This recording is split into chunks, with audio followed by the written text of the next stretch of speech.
You're watching Contractor Evolution, where we unpack the systems, tactics, and skills you need to take your fast-growing contracting business to the next level. You're here to learn what it takes to scale up, work less, and increase profitability. You've come to the right place.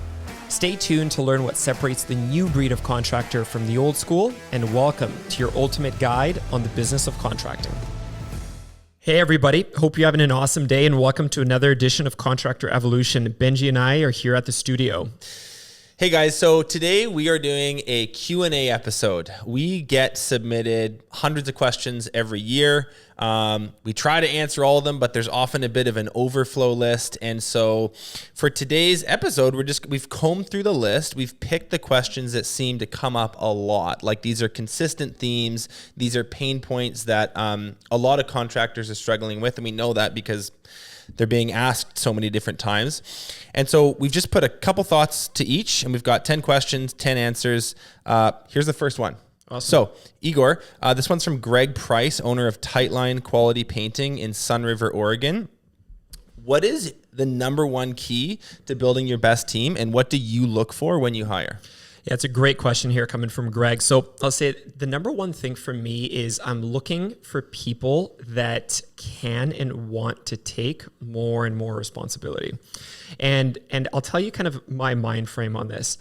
When you started your business, so think back to when you started, you were everything, right? You were the marketing guy, you're the sales guy, you're the production guy, you're the painter, you're the finance guy, you're the customer service guy. You're doing everything, right? And the analogy that I like to think of in my head is that of an onion.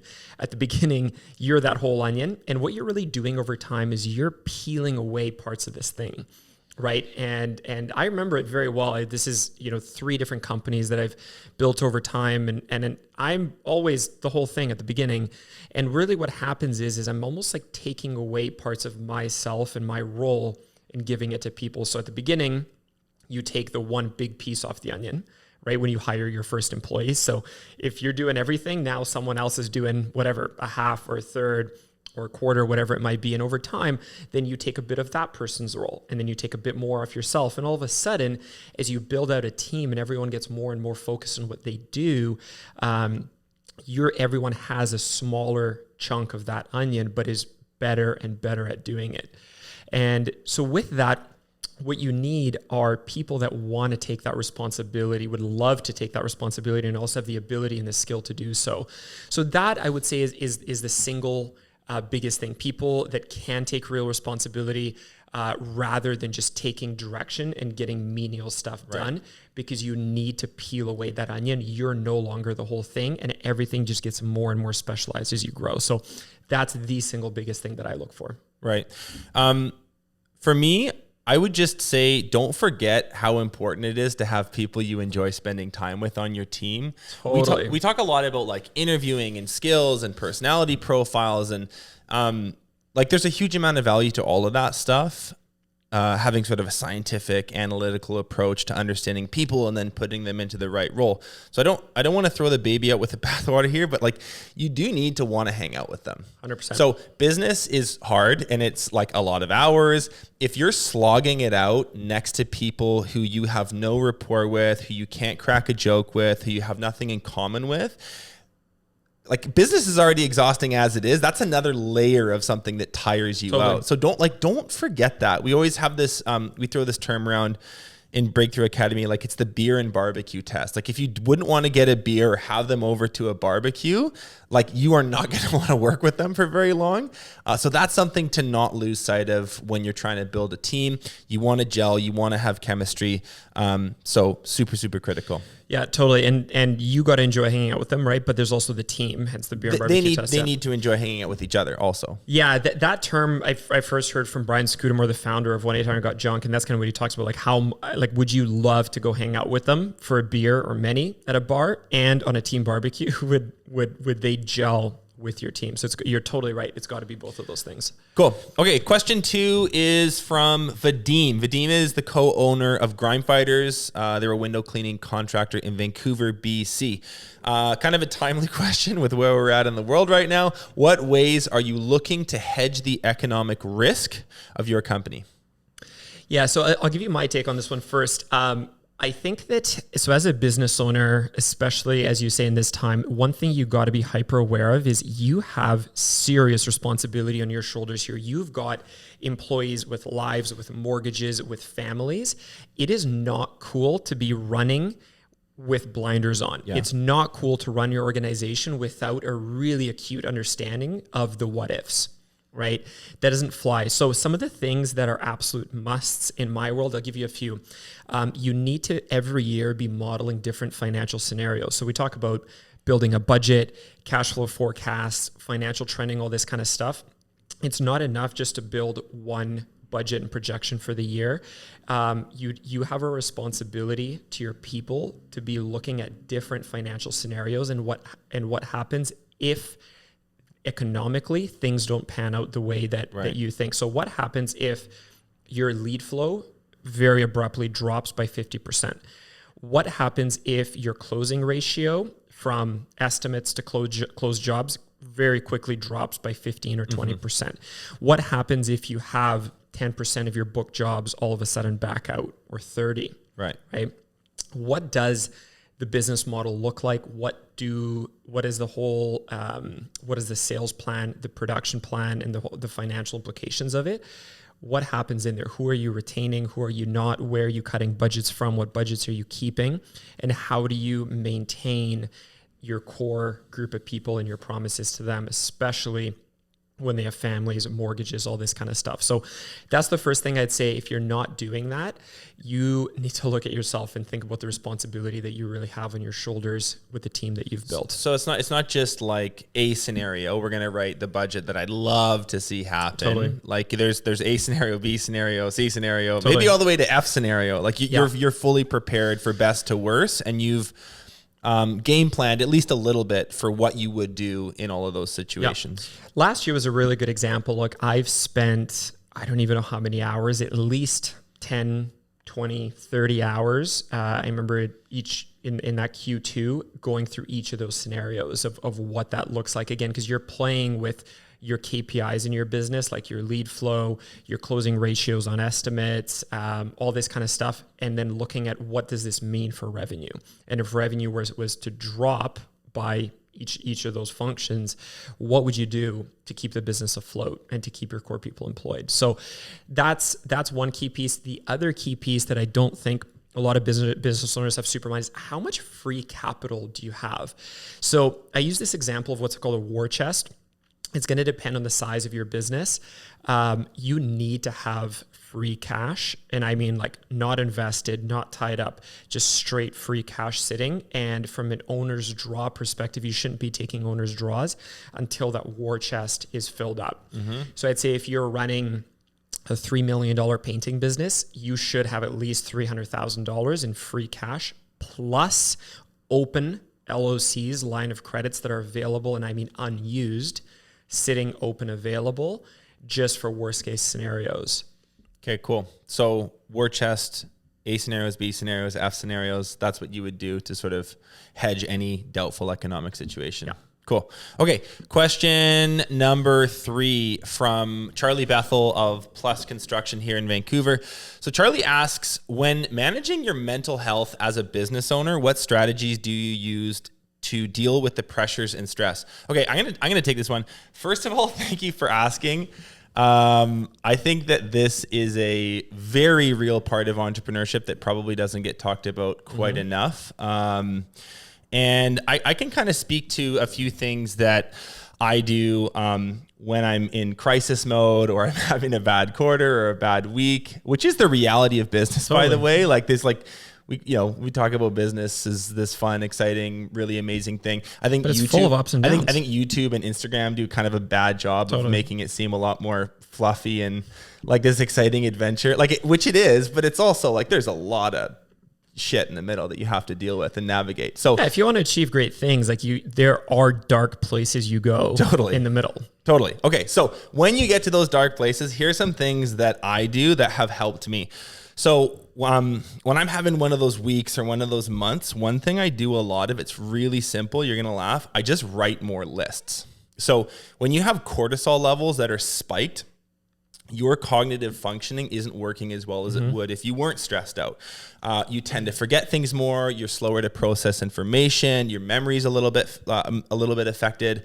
So if you consider that, like, you're way more likely to make small mistakes, miss details, which adds another layer of stress to the situation you're already in. So what I do is I literally write things down. If I have an hour-long work block and I have to get a few things done, I'm like, A, B, C, D, or 1, 2, 3. I'll write a short list and then I cross them off when I finish. If I'm going to go do an outing, go to a site, go to a store to pick things up, I write a list, I cross things off. The simple process of writing it out, doing that brain dump, and then, finished. It gives me this weird, small, but important sense of control, and it builds a little bit of momentum. So number one, I write some lists. Number two, I pick up the phone and I reach out to friends, especially friends that own or have owned other businesses. A little vent sesh can be super, super cathartic, right? Even if you don't solve the world's problems or your business problems in a 30-minute call, you feel better, and that matters. So that's number two. I take my sleep really, really seriously. So like, I have blackout curtains, I have a face mask, I have good sleep hygiene. I don't look at screens late at night. I watch my caffeine intake, because I know that if I am stressed and I have a bad night's sleep, it's like even worse. So that's another one. I know you and I were joking about this recently with the rings that analyze all of your like sleeping patterns and all that stuff. I totally get, like, you're joking. Like, I don't need another thing telling me that I had a bad sleep. I already know. Yeah, exactly. Right. Like, it's that part of, how you're going into a day, and that's why you got to watch your sleep, right? Even if you don't have one of those, those devices, like, it does and can throw you off. Absolutely. Yeah, like not everyone is like a bear like me and needs to sleep like 9 to 10 hours a night. Like, you know what it is for you, but definitely don't deviate from that, and 100%. don't think that you can get away with 5 hours a night, night after night. That will accumulate. Also bad for the cortisol levels. Number 4, okay. Kind of new age. I get it. You might make fun of me, but I've done a lot of sober weeks and sober months, especially this last year through COVID, which, if I'm totally honest, has been pretty hard. Like, there's been really tough chunks for me with the news, the state of affairs, the economy. The workloads like hasn't gotten any lighter. Like, it's just been a tough little chunk here. So I've done 2 full sober months and a sober week. I used to make fun of people who did this all the time. I thought it was so nauseating, but I tried it, and it's really, really good, right? You just, like, no booze, no distractions in that way. Your mind's a little clearer. You don't have that depressant entering your system. So that's something that I've leaned on in these times. And then the last one I'll say is hop off of social media, right? Like, I did a 6-month Instagram diet this year. It was massively helpful. You're not sucked into this world, which is designed by thousands of people way smarter than you or I to keep you locked in there. You get out of the negative stream. Yeah, it's good for the occasional laugh here and there, but by and large, it's just a feed of like dark energy. And so I'm just like, I'm going to take a break from that, pick it up later. I didn't miss it at all. Those are 5 things that I've done when in a place of crisis to help my mental health. I'll give you my take on this one. One of the things that I find very powerful in this subject is having a ton of fun, right? I totally get where you're coming from on the need to sleep. I have that too. The other side to that is there's also a huge benefit to really having a good time in life and doing the things that you love to do. I'm all for sleep. I'm very similar to you. I'll go into hibernation mode I can sleep forever when I have the time. But I've noticed that even sometimes if I have a bit less sleep, but I'm doing the things that I really love, if it's an amazing mountain bike session, ski days, big hiking, camping adventures, great nights out with friends, whatever it might look like, those things fuel me up. And everyone's different, right? You have introverts, extroverts. Everyone has something different that brings them energy. But when you're living a well-balanced, a very full life, and you've got that mental high, that goes a really long way. And I find it absolutely comes into business. I'm a better leader. I'm a better performer when I'm having a ton of fun in life. Even when you're stressed. Even when I'm stressed. Especially when you're stressed. When I'm stressed, yeah. I find that, for me, it's great nights out with people that I love. It's big hikes. It's like a lot of physical exertion, big mountain bike sessions, road cycling, hiking, camping, just being out among like the energy of big nature. Those go a long way for me. And I find even if I'm a bit more physically tired, I mentally feel really good. Well, so, okay, let's talk about that for a second, because a lot of business owners, that would be the first thing they cut. Totally. A, because they don't have the time, and B, I'm kind of speaking to myself here. There's a mindset that you don't deserve to enjoy it. You're like, I'm too stressed. There's too much to do. If I go for a bike ride right now, like that's like dishonoring my business or something. What would you say to that? I'll give you an example. The other day, and here's how much I cut that mental thought out. I don't even allow myself to go all the way into the house. Like, so this is 2 days ago. I came back. I was in the office super early. I was driving to the office in the dark in the morning. I was there till late. I literally drove my car into the garage, went home, grabbed my mountain bike stuff and the truck keys, threw my mountain bike into the truck and straight out to the mountains, right? I don't even like go to the couch, so to speak. Right? Because I know that while it might feel good in that moment as I'm a little bit tired, I'm right back out the door. And that it's not going to work for everyone, but that works, I know, for me to get that physical, that sweat out. And just to be in nature works really well, even though I've worked the next morning and know I'm going to feel better in the grand scheme of it. So live a big, full, well-balanced life and have fun. It's going to make those dark periods a lot easier to get to the other side of. And as a leader, people are going to feel it from you. If you're having a good time in life, the people you work with are going to feel that. That's the other thing. Yeah. The stress shows. Okay. Question number 4. Jeremy Riddick, owner of Element Roofing in Indianapolis, Indiana, asks, what are 2 to 3 of your favorite hiring questions for sales reps? Awesome. Totally different topic. Totally different. All right. Sales reps. So here's my take on this. Somebody that is going to be a really strong salesperson is an absolute closer, and they know how to hit goals. They know how to go and make stuff happen. This is a pretty natural pre-wiring, in my opinion. I've hired hundreds and hundreds of people. It's very, very difficult to teach someone to be a hungry goal hitter, right, an achiever, right? There are people that are wired to set goals and achieve goals, and there are people that are not wired that way. It is, in my opinion, it's not a worthwhile endeavor to try to teach this to somebody. You can teach a ton of skill. You can bring your experience to the table for people as a coach, but to try to teach them this deeply ingrained thing is very difficult. So in interviews, when you're talking about salespeople, key thing to look for is their past track record of setting and achieving goals. Now, it can be in many different arenas, right? If this person's younger, this can come from school and academics. It can come from sports. It can come from other extracurricular activities, whether it's adventures or biking, cycling, running marathons, whatever, right? But people either have this in their past or they don't. And if they are wired that way, they would have done tons of other stuff in life previously in their life that would have showed that.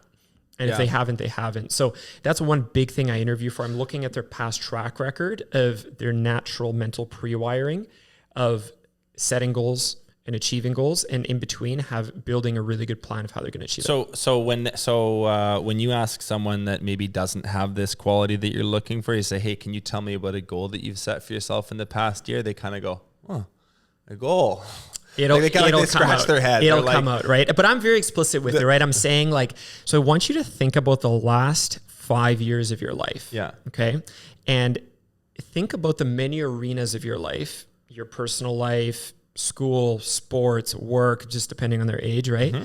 And I want you to tell me about your most meaningful 2 goals, and I mean measurable, focused goals that you've set and gone out to achieve, regardless of whether you achieve them or not. Right. And the quality, the detail, the story of the answer that you get on that is going to tell you a lot about that wiring. Exactly. If they're saying I set a goal 8 years ago to do my first Ironman within the following 2 years, they might have not finished the race, let's say, but they set the goal they Built a may plan. have built an extraordinary plan to go hit it, training for a year and a half, regimented, all mapped out, the meal plans, the sleeping plans, the training plans.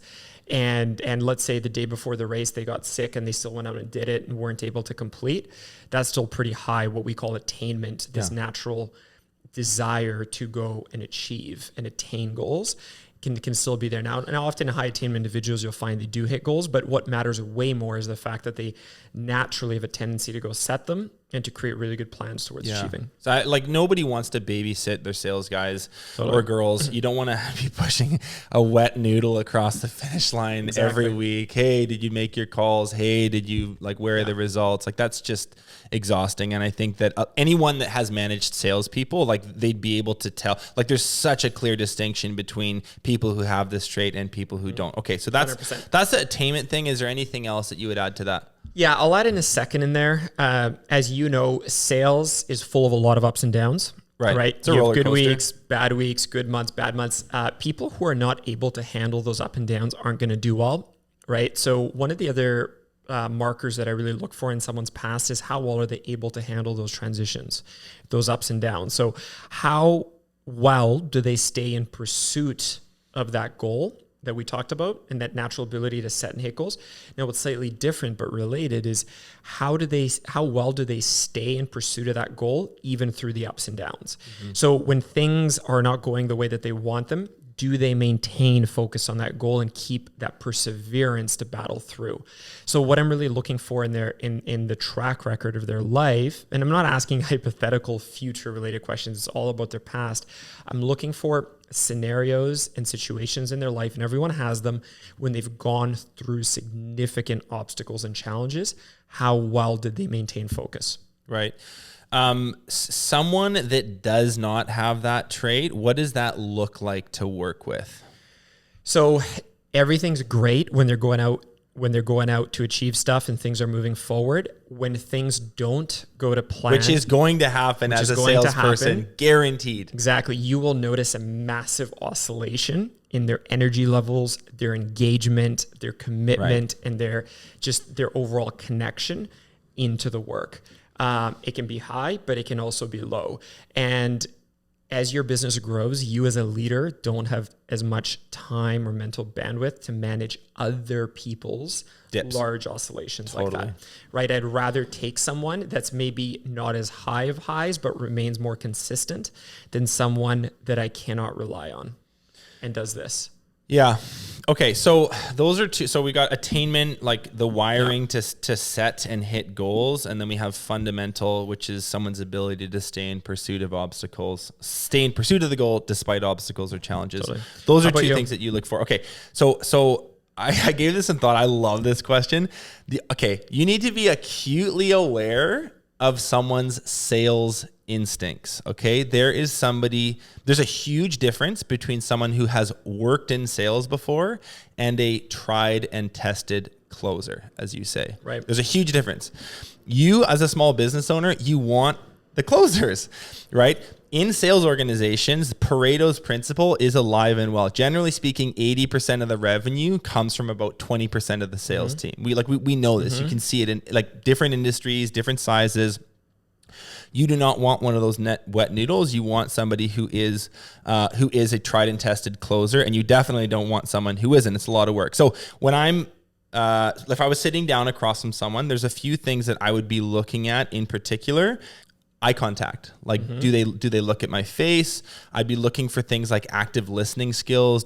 Are they saying are they nodding their head? That type of stuff as they're listening to me speak. I'd be looking for the straightness of their back and their posture. So these aren't necessarily these aren't questions. These are just things that you're paying really, really, really close attention to. That's kind of some foundational stuff. Then what I would get into to figure out whether or not these people are going to perform is I would ask them about different parts of their sales tool belt. So, hey, tell me about some of your favorite rapport building questions. What do you do to make somebody feel immediately comfortable with you when you meet them for the first time? Totally. Or I'd ask them, okay, you're doing a setup call to actually like schedule an estimate with a lead that's come in, and the husband says that he'll just handle all the decision making, that like you don't need both decision makers there. Like what would you do to address that and maybe correct it and make sure that both decision makers are present? What kind of questions do you ask to understand someone's needs on a deep level? Here's a great question. Hey, when it comes time to actually like ink a deal, like you're getting close to the end, the proposal's on the table, what are your favorite closes? Like what do you actually say? What are the words that come out of your mouth to say, like, to go from maybe to like, we're going to do business with you? Totally. Okay. So if any of those questions stump somebody, you're probably not talking to a closer. You're talking to someone that has maybe worked in sales before, but they're going to go out and they're really, really going to struggle getting contracts, closing deals, generating revenue for the business. So those would be things that I would be looking at. If you yourself as a business owner are not a super strong salesperson, or you don't have a long history selling, find a friend or a colleague or someone that does. And I would almost try to have them to like a final interview with your favorite two candidates, because they will be able to sniff that out very, very quickly. Totally.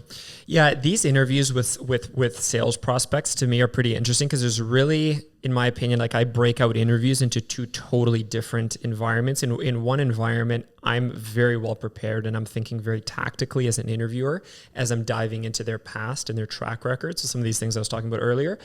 In the other interview, there's a lot less thought going on, and I'm just feeling into what it's like to be in front of this person. Yeah. And it's a totally different space to be as an interviewer, where one's way more in your head and the other one's like, how do I feel around this person? Yeah. It's a vibe of how do they go about answering those questions. Pretty easy to, as an interviewer, if you've got those questions prepared, to ask them, and you're really tuning into like, what is it like to sit in front of this person? Because that's what your prospective customers are going to feel. Totally. Right. So tactical interviewing from the head. And then there's the other one where you just tune into how does it feel to sit in front of this person. I love it. Okay. Cool. Though that's our advice on sales reps. Okay. Question number 5 is from Mark Ringel of Paintworks, New York. And he asks, this is a good one. What is the biggest mistake you've made when hiring a manager of any sort? Great question. I'll take that one. I've made plenty of these kind of mistakes. So number one for me is the ability to lead. That, while it seems like, hey, Igor, that's such a basic answer, most people get it wrong, because you associate somebody who's good at the actual thing with someone who's able to lead that thing. And those are two totally different concepts. From my learning and reflecting on all this stuff, I would any day take someone who has slightly lower technical competence in it, but who is a natural leader of women and leader of men. That is a different skill and a different type of individual than is someone who's extremely technically competent. And I think we see those mistakes all the time. We see them in marketing, we see them in sales, we see them in sports, right? Just because someone is very good as a salesperson doesn't mean that at all that they're going to be a great leader of a sales team. Completely different. That's the classic example. My top closer, he's so good. We're going to make him sales manager next year. And then next year he totally face plants, and end of Q2, he's like, can I just go back to sales? I hate this. Totally. Yeah. Exactly. But you see it in examples in production, just because someone's a great job site manager, right? Where they might lead like a job site, but they're the person that's on the tools, doesn't mean that they're a great production manager. Yeah. The set of skills when it comes to leadership of people, to implementing like the overall production systems, to holding accountability, staying organized across the whole production system. Totally different stuff. Yeah. Right. Totally different stuff. You see it in marketing. You see it in really in sports. Well, I was going to say the classic example in sports is Wayne Gretzky, who's the greatest hockey player of all time. He coached the Phoenix Coyotes for however many years, and it was not good. He was like, I think he was under 500 the whole time, and everyone was just like, yeah, okay, he's a better player than he is a coach. Now, the reason I've learned that is there's a term in psychology called the curse of knowledge. And the curse of knowledge is when you get so good at something, you become what they call unconsciously competent, meaning you can do things without thinking. Yep. You can close a deal with a customer without thinking. You can build a production schedule for your 6 crews without thinking. So when you get really, really skilled at something, your ability to then teach that to someone else diminishes greatly. Because it's easy for you. Because it's easier for you. It's now automatic. Yeah. So that's actually what happened with Wayne Gretzky. Like people are like, hey, how do you do what you do? And he's like, I have no idea. I just do it. Totally. So that's something to be hyper aware of when you're looking to promote somebody to manager or hire somebody into a manager. Like the ability to communicate really clearly, the ability to have those critical accountability conversations when you need to. That stuff is more important than the technical skills of the roles that they're leading or managing. 100%, right? And if you're in a position where you're like, hey, I need a leader to oversee all my estimators or all my salespeople, and you automatically go to, well, obviously it's the top sales guy, maybe not, right? But if you do entertain that conversation with that individual, what you're looking at is you're not looking at their sales track record. You're almost interviewing them, blank slate interviewing them of what is this individual like as a leader. And it's very important to not get tainted by their technical acumen or their track record in sales. You're interviewing for something completely different. Right. Okay. So I hope that one helped. Question number 6 is from Ryan Overly of Boulder Landscape and Design out of Boulder, Colorado. Beautiful place. Can't wait to go back. He asks how to figure out the best role for myself as an owner and which roles to delegate to others. I love this question and it comes up all the time. It's a funny one because you own your own business. You can do whatever you want. Totally. Why is this so hard? It's sort of like the reason it's hard to pick a show on Netflix. It's like you can do whatever you want. It's the paradox of choice. Totally. So how would you answer this? How do you figure out the best role for yourself and then what to delegate to others? Yeah, so like I talked about in one of the previous questions, like you are everything at the beginning. And one of the things I find that people don't spend enough time on is during those early stages, understanding where do I fit and way more importantly, where don't I fit? Business is a very complex sport, right? So like in basketball, you have different positions, right? The point guard has very different natural abilities, skills, experience than does the power forward or the center or whatever. Right. Business is the same way, right? Like there are very many players, and for you to think that you are the individual that encompasses all of those, I think is very naive and perhaps a bit arrogant. In every organization that I've seen, including ours, it takes such a wide variety of personalities, natural talents, abilities, sets of experience, all this kind of stuff to actually bring the whole thing to success. And it's vitally important that you understand for your entire business and entrepreneurial journey where you do, and more importantly, where you don't fit, because it is in those areas where you don't naturally fit well. Like I have the whole set of skills that are needed where it's not my ideal. That's not where I play ideally, where I need to surround myself with people like that. And I have in this organization and in previous ones. So having that level of self-understanding is really good, because while there's a lot of books and thought leaders that talk a lot about working on your weaknesses and stuff, I would say it's also pretty fun to play in your strengths. Yeah, that's what I was going to say to you, Ryan. It's a really good question. What I've done is I pay really, really close attention to the stuff that really fires me up. Right. And I pay equally close attention to the stuff that really makes me feel bogged down and demotivated. So if you get unbelievably excited, in your vehicle after signing a big contract with a whale of a client, you need to pay attention to that. And at the same time, if you're totally overwhelmed by a whole bunch of administrative work, which is probably the case for a lot of our contractors, pay attention to that. Totally. Or on the other hand, another example, if you get really excited when you finish a project that was big in scope, quite complex, really multidisciplinary, you had a bunch of different trades on site, the client loved it. If you got you sort of doing the final inspection and hearing the client go, I can't believe how well you guys did, that excites you. You need to pay attention to that. So generally speaking, people are good at the things that they like, and they like the things that they are good at. And so when you use that as a bit of a compass in your own business, if you're fired up by sales, you probably should be somewhere in the sales column. If you're fired up by production, you should be probably somewhere in that column. Totally. If you love financials, if you love whatever, that is more than likely where you belong. And that would be a good place to start when you think about who else to surround yourself with. 100%. Yeah. Okay. Absolutely. Question number 7 is from Levi Hoyt of Hoyt Exteriors. Family-owned roofing contractor out of Minneapolis, and he asks, how do you put your foot down when you are the nice guy and hate negative situations? Right. That is a very good question. I think we hear that a lot, don't we? Yeah, it's like every session we run, people ask this all the time. I'll say, Levi, like, nobody likes this stuff for starters. Yeah. Totally. I'll explain to you this has almost like been a natural pre-wiring for me. So here's the way that I look at this.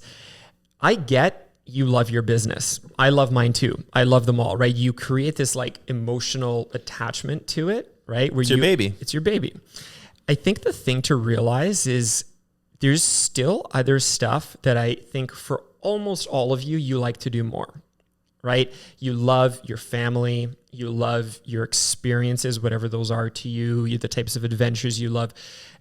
Your business, while absolutely it's something you love and you have a close connection to it, it's still your job, right? And you need to do your job. And a part of doing your job is setting up that business for performance and success. Because as much as you love working in it, I know that you also love not working in it. Yeah. Right. And if you're going to get to a point where you're not working in it and it's not, your life isn't about that business, you need to get to a point where that thing can run really, really well without you. And one of the pieces along that path, unfortunately, is the fact that you do need to address performance gaps and other different, like you could say, values issues with people that you have. And those things do need to get taken care of swiftly, because if they don't, you're going to continue to be a slave of that business, right? So overall, realize that while you do love it, don't allow yourself to get into that zone where you become a slave of it. It's yours. You have a job to make that thing perform without you. Yeah, Levi, like, and anyone for whom this question really resonates, I think like, take a little bit of pressure off yourself and realize that nobody, even people that are really good at these conversations, particularly enjoy them. So that's like there isn't some like missing piece that you don't have that other people do. It's like they're always going to be tough. So just take that. The other thing I would say when you're having these conversations is like, go through the necessary steps to prepare for them. Okay. So think like, what I do is I think, first of all, like what's the worst case scenario here? Like, what are they going to walk off site? Are they going to quit like immediately? Are they going to take like one of my other really good employees with them? Like, get kind of comfortable with the absolute worst case scenario first and sort of problem solve a few things that you may need to do to navigate that if it happens, which it probably won't, but start there. Okay. I like to write. I'm sort of a typer. And so if I want to get a difficult conversation across, I might actually write a few notes. I might even rehearse it. I'd go for a walk and I'd get really comfortable with the words coming out of my mouth so that when I go to have the conversation, it's a little bit, there's a level of confidence with it because you've spoken these words before, whether in the mirror or to your spouse or whomever. When you have the conversation, you need to really focus on the infraction and not the person. So it's not like, hey, Igor, like you've done, like you are a bad employee and you're doing a terrible job. It's like this, whether it's a behavior, whether it's a performance gap, whether it's an inappropriate conversation that they had with a client or another team member. It's like, this is the issue. And you really, really focus the attention on that. Speak to some corrective steps that they could make. One thing that I do is I'm pretty aware of where, like when I'd schedule that. So I would put it maybe on like a Thursday afternoon or a Friday afternoon. I'm not going to do it in the middle of my busy Monday morning. And lastly is I would like pre-plan the reward I'm going to give myself after I have the conversation, because I hate having them too. So if I have to, I'm going to correct an employee's, they've just had a really abysmal month results wise, and we need to talk about it. After I have that conversation, I'm going to the beach. I'm going to have a beer. Like I'm not going to like go and pile on a bunch of work on myself after that. Like dangle a little carrot for myself to just, get me across the finish line. So those are some small things, but even doing all that, Levi, it's still not going to be perfect. You're still going to have those butterflies in your tummy. And I would just encourage you to get it done. You'll always feel better after. Right. I'll add one more point, just as an overarching kind of thought. If you're in this situation, you have to understand that it is your job to lead the organization to success first and foremost. And that is above your need to be liked by your people. So I'm not saying go out and be an asshole to your people by any means, but I'm just saying you need to understand it's first your responsibility to bring the people and the organization to success before it is to have them really like you in that moment. Right. And I think that our team does understand that. Like I have very, very close personal connections to a lot of people on our team. But when there are performance gaps or the ball is really dropped, and all the time it's not intentional, I address it, and I address it firmly and swiftly. And I think that there's a respect there because they know it's not personal.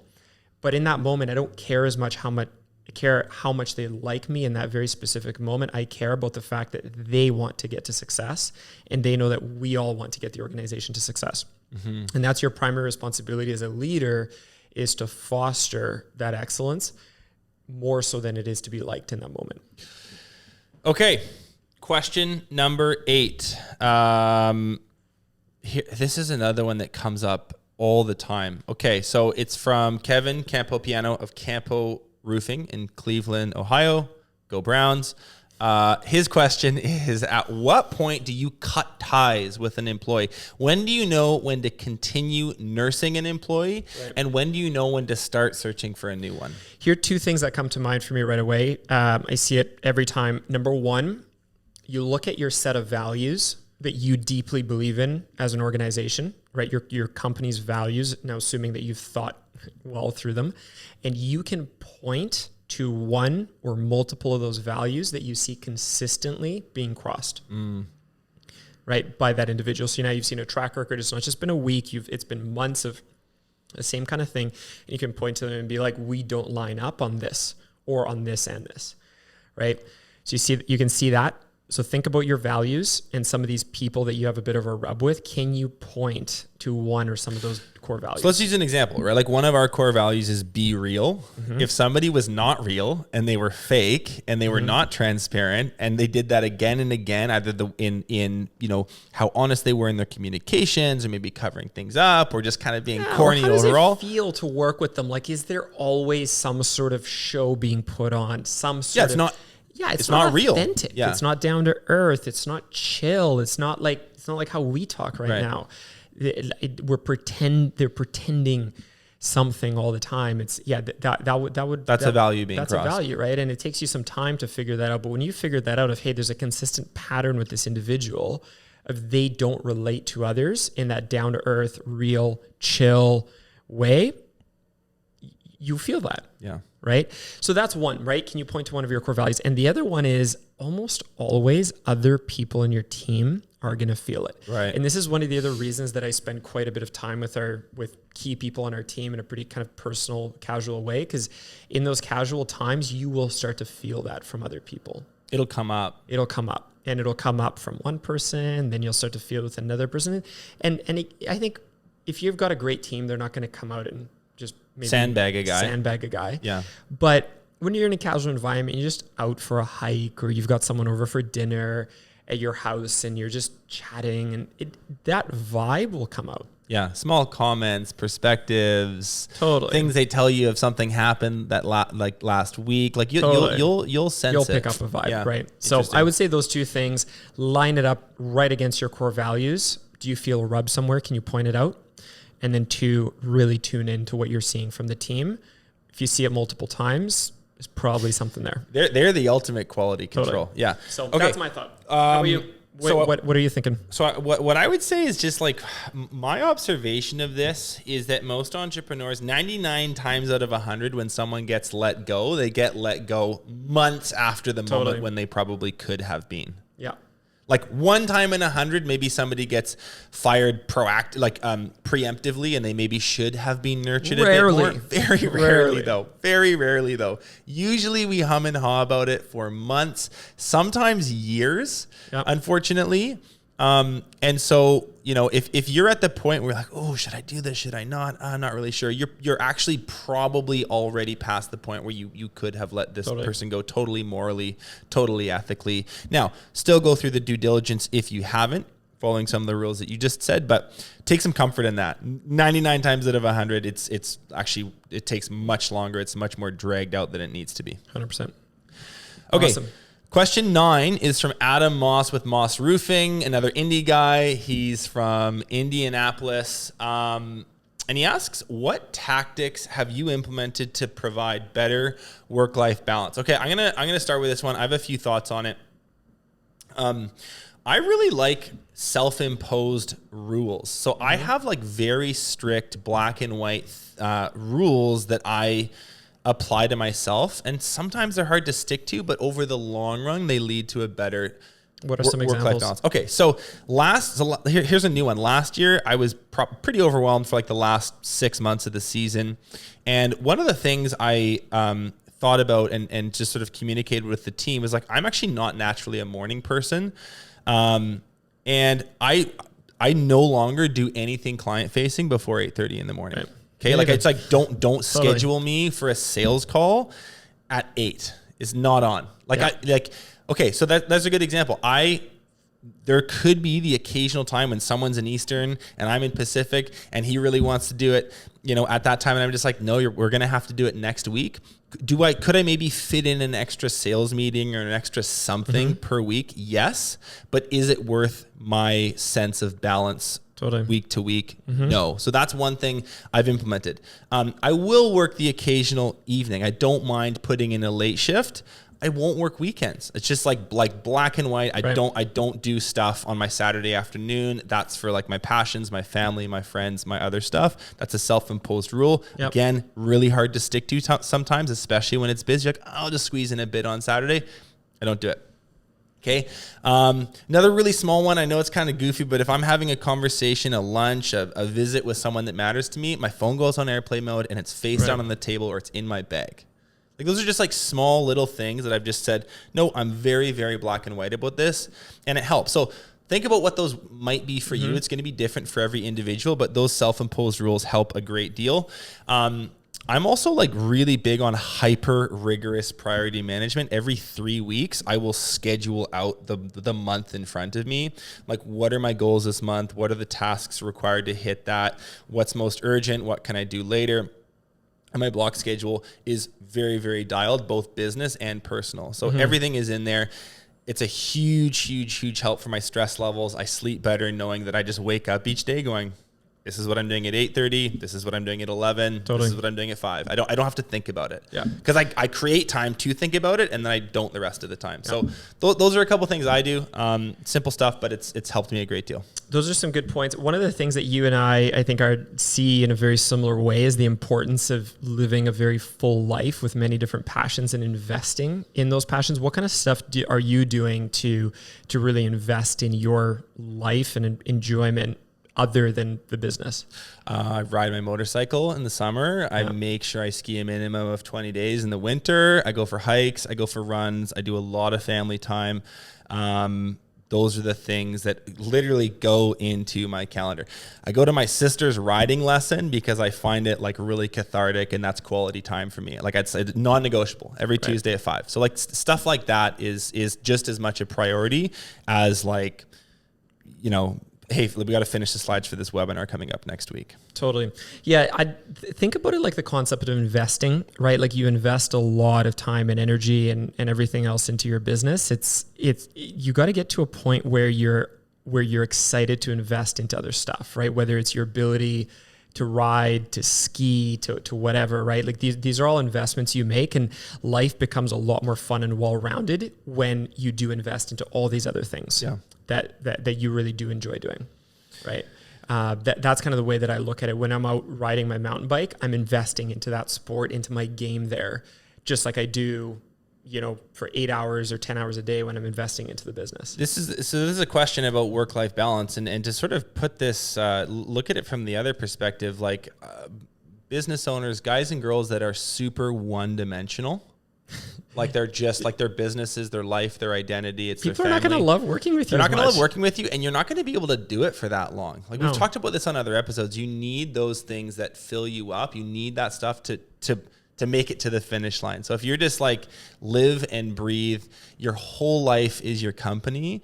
I haven't seen those business owners make it. Totally. Succeeding comes down to winning the long game, right? And being able to cruise down that long road with sustained excellence for a long period of time. It's not the one and done. It's not, I'm going to have an awesome year or a great quarter. It's how do I set my entire life up, my family, my passions, my work, my physical fitness and health. How do I set the whole thing up so that I can achieve on the long road? Because it's where those long-term compound returns come from that you're going to see the greatest success. And to do that, you've got to live a full life, a really well-rounded life, and you've got to invest into the things you love outside of the business. Okay, I love it. Question 10 is from Kobachai of Bungo Box here in Vancouver. What's an effective way of holding on to overqualified staff and making room for them to grow within your business so they don't leave? I love it. I love the variety of questions. We're totally flipping topics here. Awesome. Kobachai, and we actually just saw one of his trucks on the walk to the studio here this morning. Okay, so here's the way that I look at this, guys, and I'm going to explain something very simple to you that I don't think most people have actually internalized. Here's the deal. Your business needs people to take on more responsibility, right? Everyone says this. They're like, well, I'm like wearing too many hats or the business is growing. Your business needs people to take responsibility. To step up. And you need to wear fewer hats. And these people that Kobachai is talking about want to take on more responsibility. You've got to match, right? So how do you retain high performers over time? You as a leader need to look at the whole puzzle in front of you and say, okay, this organization needs people to step up and they want to step up and I need them to step up. So it's your job as a leader to figure out, and I like to think about them as homes. What are those homes up high on the mountain? What are those houses that people need to occupy? Okay, for the business needs and for my needs, for my lifestyle. And then you look at who are the people that want to ascend up the mountain and how do I help ascend them to those homes where they need to go. Those homes, though, they might not be obvious to like most business owners. So how do you go about thinking about where, like, and what you're talking about specifically are like new initiatives, different projects, different divisions, perhaps different verticals you're going to get into that you can hand off to these people. Like if that's like an abstract concept, you're not sure where to start as a business owner, like how do you go about finding the homes to put these people in? Yeah, it's a great question. I think that the reason that most people naturally can't come to these conclusions is that you're not spending enough time in the zone of being a smart strategic leader, right? When you're grinding it day to day, your mind cannot go to that place where you can think ahead and think strategically, right? So that's the real precursor. Like you have to be able to step out and you have to be able to look at the years ahead of what does the business need and what does my lifestyle need? What do I want in this life I've been given?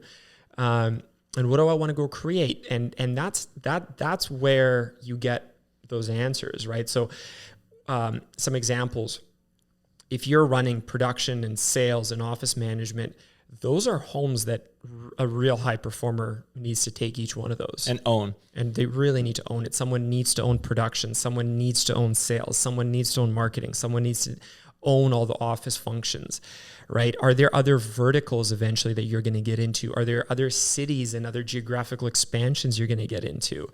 All those things are places, are real, they're homes that somebody needs to fill, right? And when you can paint those pictures, those into your mind and then paint them in the form of like a real we call it like a painted picture for the team of here's where we're headed as an organization. So these are the roles, or these are the projects and initiatives, or these are the expansions in the business that we're going to head towards, and make it clear that the right person is going to fill each one of those homes up high in the mountain. And then it's your job as a leader to ascend the right people up there. I love it. This concept of homes is a catchy one. Just a couple small thoughts I'd add to that in closing would be like high performers. Most of them wouldn't admit this, but high performers want to be seen and known and acknowledged as high performers. It doesn't mean like they need a badge or a sticker, like, or a trophy. But what it could mean is they're given an opportunity. They're passed the mic in meetings, and, and you ask them for their thoughts on things in a public way, so the rest of the team sees it. You ask them to head up a training session for some new staff, or you go out of your way to give them an audience in any way. Like that could look a bunch of different ways, but you give them an audience. That's something that really, really matters to those key people, those overachievers, those A players. Just a small thing. It's a good thing to do while you're while you're building that home for someone to fill. Those would be some little things you can do. Those little dishes that you can give to them to keep them interested, give them a hit of dopamine, make them feel important and valued, and like the high performer that they are. Give your high performers an audience. Okay. I love it. So 10 questions, 10 answers. Let's leave it at that. Have a really, really awesome day, guys and girls, and we'll see you next time. Hey, if you enjoyed this show, hit that subscribe button. It's what allows us to produce more awesome content for you, totally for free.